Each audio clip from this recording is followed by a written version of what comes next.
Армысыздар, құрметті теле көрермендер. Бұл сұраңыз бағдарламасы, оның жүргізушісімен Нұрсұлтан Тұрысбеков. Бүгін бізде қонақта белгілі әнші, эстрадамыздың жас әрі жарқын жұлдызы Әлішер Қайратұлы. Жас әнші Әлішер эстрадаға алғашқы қадамын өнердегі ағасы Қайрат Нұртаспен қосыла ән шырқап басқан болатын. Ол Алматының Түндер ай әнімен көпке танылып, өнерімен талайды тәнтетті. Ал бүгінде өз тыңдармандарын тауып есеп беру кешін өткізіп отыр.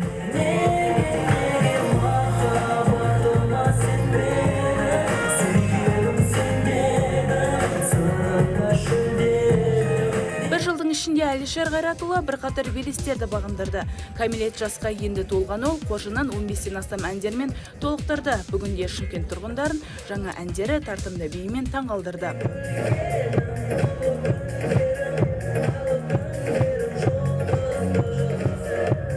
Бүгінде жас болса да бас бола білген Әлішер 8 қырлы бір сырлы екендігін дәлелдеу үстінде. Шымкенттіктерге әкелген ерекше тартуынан өзге тыңдармандарын алдағы жаңалықтармен де қуантпақ ниетте.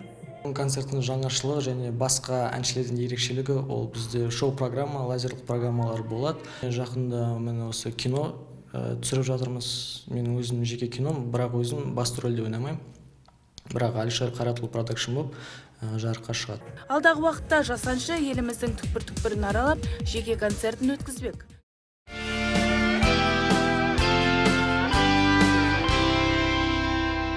Әлішер, бағдарламамызға қош келіпсің. Саламатсыз ба?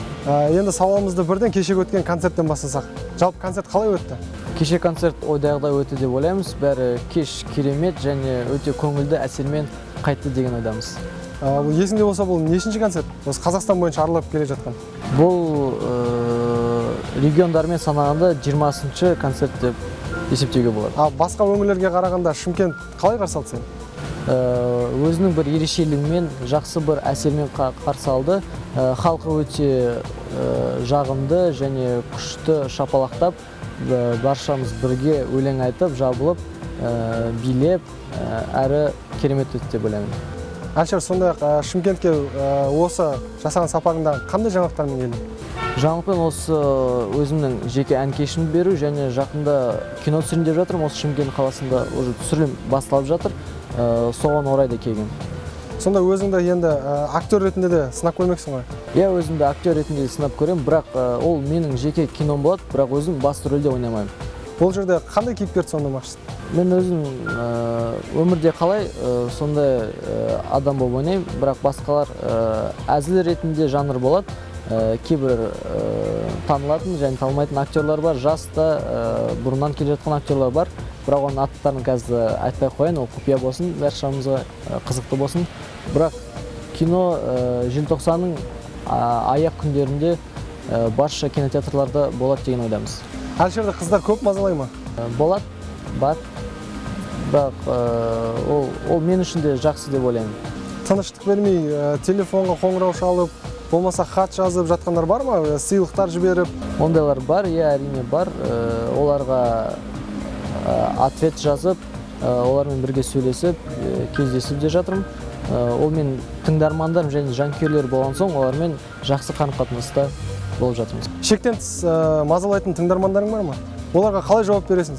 Ондайлар бар, иә, бірақ ондайларға жазам, бірақ көп мазалап жатса, оларға кейіннен жазбай қойып, былай-былай, әйтеуір жақсы қатынаста болып, екеуміз екі бөліп шығып кетеміз. Мен білуімше, сен әлі студентсің, иә? Қай оқу орнында оқисың, құпия болмаса, қай факультетте? Қазір Казну деген университетте журналистика факультетінде дизайн мамандығында оқып жатырмын, бірінші курс. Сонда өзің әншісің, актерлыққа түсесің, журналист. Адам әртүрлі болу керек деген ойдамын. Әр түпкір түрлерде қатысып, барып, өзін сынап көріп, бағалап, бару керек деген ойдамын. Жігітке жет өнерді аз демекшісің ғой. Одан басқа қандай өнерің бар? Бұдан басқа күреске 3-ші сыныптан бері қатысып жатырмын, дзюдо күресімен. Онда да әртүрлі жетістіктерім бар, бірталай жарыстарға қатысқам.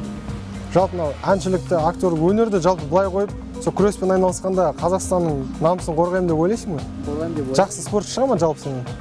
Енді мен оны өзім білмеймін, ол результатын көрсете шығар, ол жақсы жарыстарға қатысып, одан жеңіп ұтып жатсам, онда әрине мықты спортшы шығады деген ойдамын.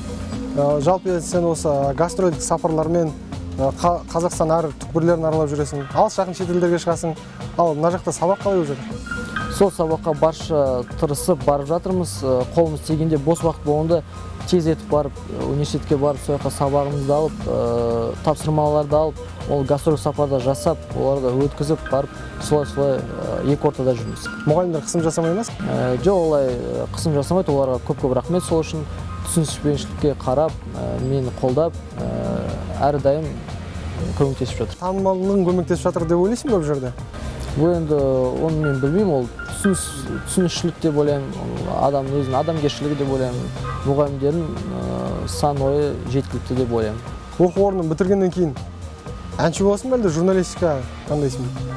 Әрине, ол бәрін де алып алам деген ойдамын. Әншілікті де, журналистика де бар түпкір түрлермен айналысамын. Сен тыңдармандарынан еститінім, Әлішер Қайратұлы кәдімгі Қайрат Нұртаспен бірге дуэт айтқаннан кейін жарқ ете қалып дейді, жалпы эстрада өзінің орнын алып дейді. Осы сөз қаншалықты рас? Бірақ шыны керек, менің бірінші әнім және бірінші бейнебаяным осы Қайрат Нұртаспен бірге дуэт болған. Ол мен өмірдегі ең бірінші әнім сол Алматы түні болды. Және өмірдегі ең бірінші бейнебаяным осы Алматы түні бейнебаяны болды. Сонымен шығып, бұл ән жарыққа шығып хит болған соң, мен өзімді өнердік жолмен алып шығамын деген ойда болдым. Үйде өнерге кімнің қатысы бар? Өнерде шыны керек ешкімнің қатысы жоқ, тек апам кішігірім өлең айтатын, былай отбасымызда ешкім өлең айтпаған. Бойыңызда жалпы осы әнге қызығушылығыңыз бар екен, қай жасыңыздан бастап байқадыңыз? Оны мен өзім осы 16 жасымда ғана байқадым. Бұдан қалай мен өнерге аса танымды болған жоқпын. Сабақпен, оқумен, спортпен солай жүргенмін, бірақ 16 жасымда осы мүмкіншілік болды. Алматы түні айтуға осы мен шығып ән жазып шырқаған соң өнерге бас тарттым. Қайрат Нұртастың бағын ашқан Арман әні. Сіздің бағыңызды ашқан Алматы түні болып тұр. Енді осы ән жөнінде толығырақ айтып кетсеңіз, бұл ән қалай келді?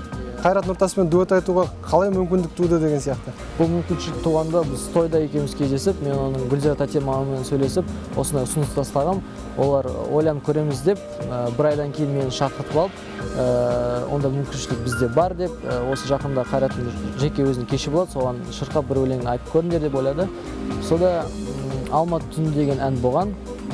Аранжировкасы Самат Рыспамбетов деген композитор, бәрін аранжировкасын, әнін де бәрін өзі жазып, ал сөзін Құрманай Бақтиярқызы жазып, осы Алматы түні әнін шығарып, осы оның Қайрат ағамның жеке кешінде шырқап өттік ең бірінші рет. Қайрат Нұртаспен бірге ән шырқаған қандай екен? Қандай сезімде болды? Өте жақсы, көңілді әсерде болдым, өзі де жақсы адам екен, керемет болды. Алғашында ой болған жоқ па? Толқу, қорқу, қалай айтамын? Әрине басында ол болды, өйткені мен ең бірінші сахнам ол Республика сарайы болды. Мен өмірде шықпаған адам болған соң, маған ол өте қорқынышты бір әртүрлі сезімдер болды. Бірақ оны басып сахнаға шықтық. Ал өзіңнің продюсеріңді қалай жолықтың? Продюсерім қазір мен директорым, продюсерім бар, ол Елімші аға. Сонымен жұмыс істеп, бірге болып жатырмыз. Продюсермен жұмыс істеген қиын деп жатады көпшілігі. Ол қаншалықты рас?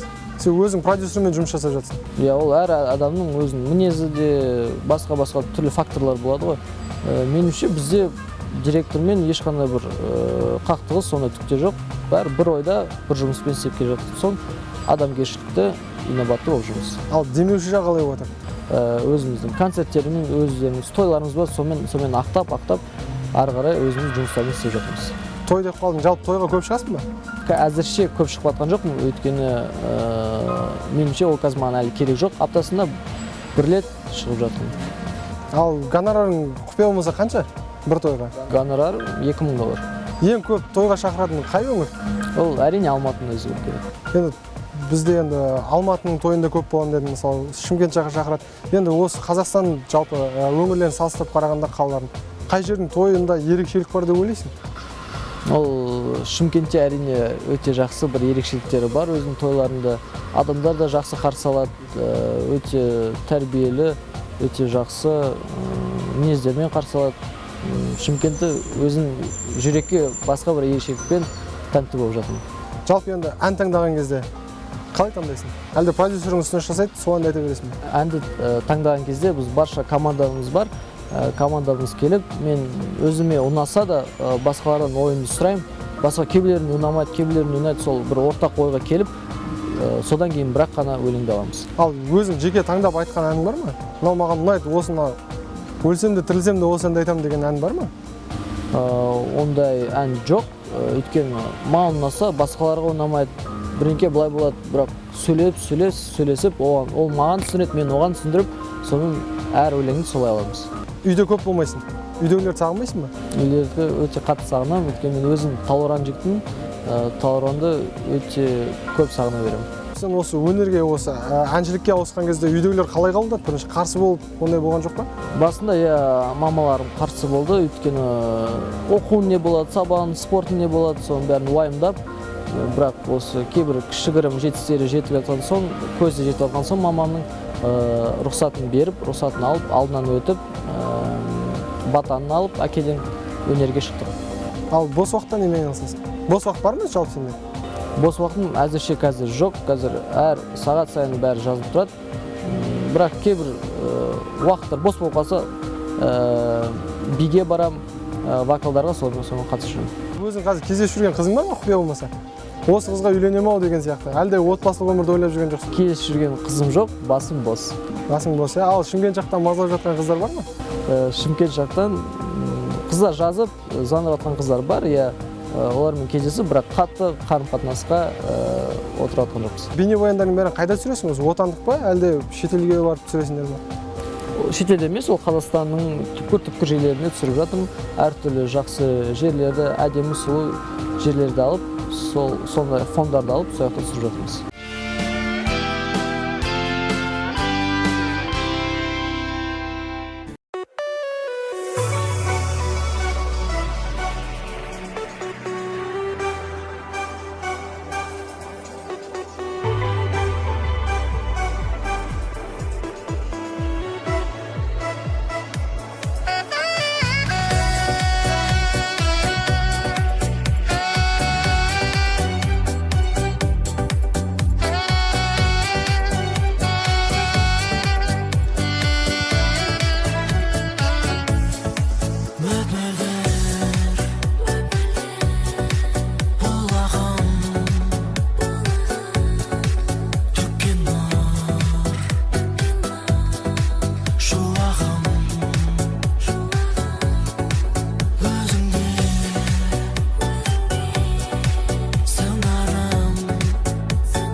түсірілімнен немесе концерттен шаршап шығасың да, ертесіне жұмысқа деген өзің бір адам ынтасы болады ғой, сондай бола ма сенде шаршап мысалы, бармай қоя салайыншы деген сияқты? Маған өз жұмысым өте қатты ұнайды, ал жұмыс өзіне қатты ұнаса, ол ешқандай мойынып, ренжіп, оған жұмысқа деген құштарлығы болмайды деген жоқ менде.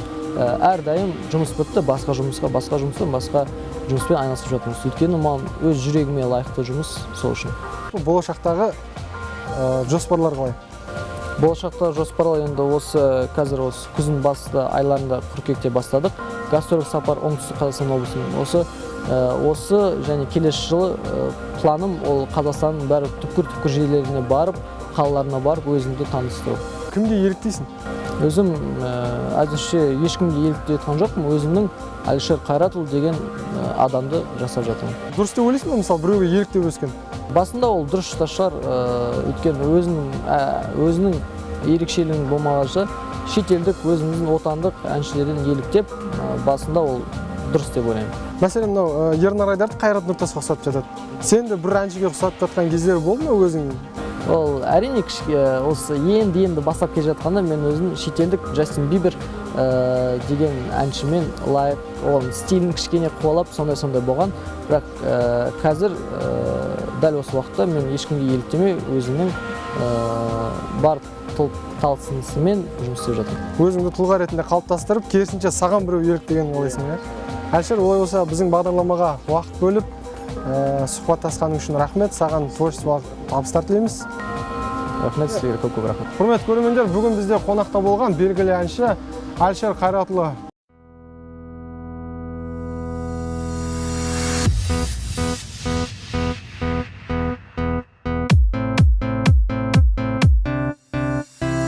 Сен алғаш көргенімде ес қалмай бағалым, әдемі келбетіңе көз тоймай қарадым. Төгілген шашта демі, керілген қаста демі, жаныма әнге қостым, бағыма балап сені. Әдемім, жаңа әндерді саған арнай беремін. Сен едің жан емін, сен әдемім, мен жақсы көремін. Әдемім, жаңа әндерді саған арнай беремін. Сен едің жан емін, сен әдемім, мен жақсы көремін. Кез болдың қайдан жаным, көздері топ-тонып, сезімді айта алмадым, сөзбенен